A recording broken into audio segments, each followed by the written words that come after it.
Assalamualaikum warahmatullahi wabarakatuh. Perkenalkan, nama saya Pratiwi Sdayahu. Saya dari kelas 5, Prodi PGSD. Di sini saya akan menjelaskan mengenai tugas mata kuliah konsep dasar IPS. Dari materinya yaitu ada 7. Yang pertama, konsep-konsep dasar ilmu sosial. Di ilmu sosial menurut Satria, dalam struktur disiplin ilmu, baik ilmu sosial maupun ilmu pendidikan, belum ada ditemukan nama pendidikan IPS sebagai subdisiplin ilmu. Selanjutnya, karakteristik ilmu sosial. Salah satunya yaitu berbagai batang tubuh disiplin ilmu sosial yang diorganisasikan secara sistematis dan ilmiah. Materi selanjutnya, konsep dasar sejarah dan konsep dasar geografi.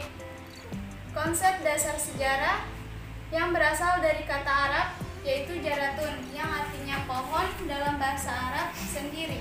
Sejarah disebut tarikh. Adapun kata tarikh dalam bahasa Indonesia artinya kurang lebih adalah waktu atau penanggalan kata. Kata sejarah lebih dekat pada bahasa Yunani yaitu history yang berarti ilmu atau orang pandai. Kemudian dalam bahasa Inggris menjadi history yang berarti masa lalu manusia. Selanjutnya, konsep dasar ekonomi dan koperasi. Ekonomi dan koperasi berkenaan dengan ekonomi ini, Brown mengemukakan bahwa ekonomi dapat didefinisikan sebagai studi tentang cara bagaimana manusia melalui pranata-pranata memanfaatkan keterbatasan sumber daya modal, sumber daya alam, dan tenaga kerja memuaskan kebutuhan materinya. Selanjutnya, konsep dasar cabang-cabang ilmu sosial atau antropologi dan psikologi. Pengertian antropologi. Antropologi adalah salah satu cabang ilmu sosial yang mempelajari tentang budaya masyarakat suatu etnis tertentu. Pengertian psikologi dan pendidikan. Psikologi adalah ilmu pengetahuan yang menyelidiki, yang membahas tingkah laku terbuka dan tertutup pada manusia, baik selaku individu maupun kelompok dalam hubungannya dengan lingkungannya. Selanjutnya, keterampilan dasar dalam ilmu sosial.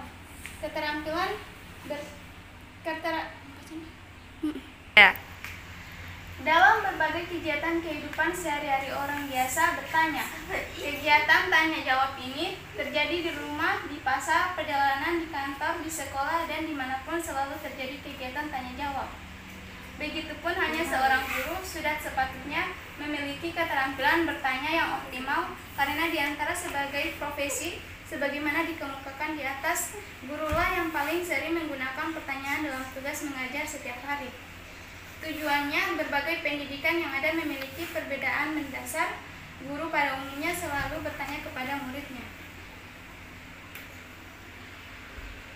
Selanjutnya, keterampilan memperoleh, menganalisis, menyajikan, dan memanfaatkan informasi.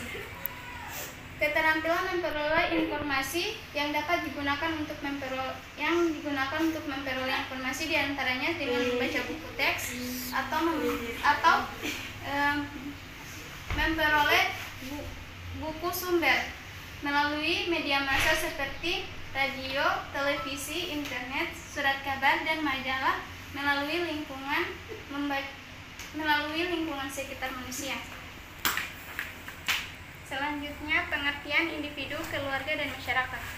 Yang pertama, individu. Individu bukan berarti manusia sebagai suatu keseluruhan yang tidak dapat dibagi, melainkan sebagai kesatuan yang terbatas, yaitu sebagai manusia perseorangan. Kedua, keluarga. Keluarga adalah sekelompok orang yang mendiami sebagian atau seluruh bangunan yang tinggal bersama dan makan dari satu dapur yang tidak terbatas pada orang-orang yang mempunyai hubungan darah saja, atau seseorang yang mendiami sebagian atau seluruh bangunan yang mengurus keperluan hidupnya sendiri. Dan yang terakhir, masyarakat. Dalam bahasa Inggris, masyarakat disebut society, asal kata socios yang berarti kawan. Adapun kata masyarakat berasal dari bahasa Arab yang berarti berkumpul dan bekerja sama. Masyarakat dapat terbagi menjadi dua, yakni masyarakat non-industri dan masyarakat industri. Materi yang terakhir, kemajemukan agama, ras, dan etnik. Kemajemukan agama, ras, dan etnik selain makhluk hidup, manusia juga makhluk sosial yang membentuk kelompok persekutuan hidup. Tiap kelompok persekutuan hidup manusia juga beragam. Masyarakat sebagai persekutuan hidup itu berbeda dengan beragam karena ada perbedaan, misalnya dalam ras, suku, agama, budaya, ekonomi, dan status sosial. Yang terakhir, klarifikasi ras di dunia.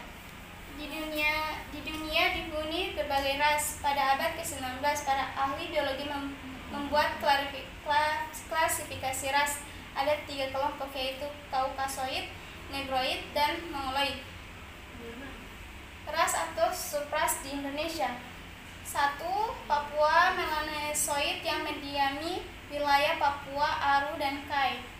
Yang kedua, Bedoid yang mendiami daerah Sumatera bagian barat laut. Yang ketiga, Malayan Mongoloid yang meliputi Proto. Itulah hasil penjelasan mengenai 7 materi dari mata kuliah konsep dasar IPS. Jika ada salah kata, mohon maaf. Wassalamualaikum warahmatullahi wabarakatuh.